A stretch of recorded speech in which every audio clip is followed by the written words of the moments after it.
پھر اس سے بڑھ کر ظالم کون جو اللہ پر جھوٹ بولے اور سچی بات جب اس کے پاس پہنچ جائے تو اسے جھٹلائے؟ کیا جہنم میں کافروں کا ٹھکانہ نہیں ہے؟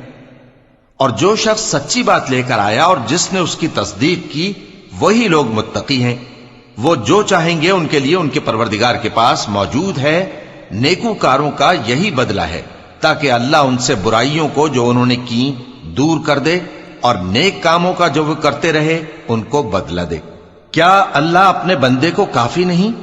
اور اے نبی، یہ تم کو ان لوگوں سے جو اللہ کے سوا ہیں یعنی غیر اللہ سے ڈراتے ہیں، اور جس کو اللہ گمراہ رہنے دے اسے کوئی ہدایت دینے والا نہیں، اور جس کو اللہ ہدایت دے اس کو کوئی گمراہ کرنے والا نہیں۔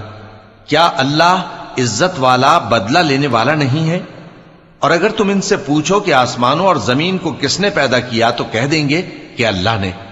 کہو کہ بھلا دیکھو تو جن کو تم اللہ کے سوا پکارتے ہو، اگر اللہ مجھ کو کوئی تکلیف پہنچانی چاہے تو کیا وہ اس تکلیف کو دور کر سکتی ہیں؟ یا اگر وہ مجھ پر مہربانی کرنا چاہے تو کیا وہ اس کی مہربانی کو روک سکتے ہیں؟ کہہ دو کہ مجھے اللہ ہی کافی ہے، بھروسہ رکھنے والے اسی پر بھروسہ رکھتے ہیں۔ کہہ دو کہ اے قوم تم اپنی جگہ عمل کیے جاؤ، میں اپنی جگہ عمل کیے جاتا ہوں، ان قریب تم کو معلوم ہو جائے گا کہ کس پر عذاب آتا ہے جو اسے رسوا کرے گا اور کس پر ہمیشہ کا عذاب نازل ہوتا ہے۔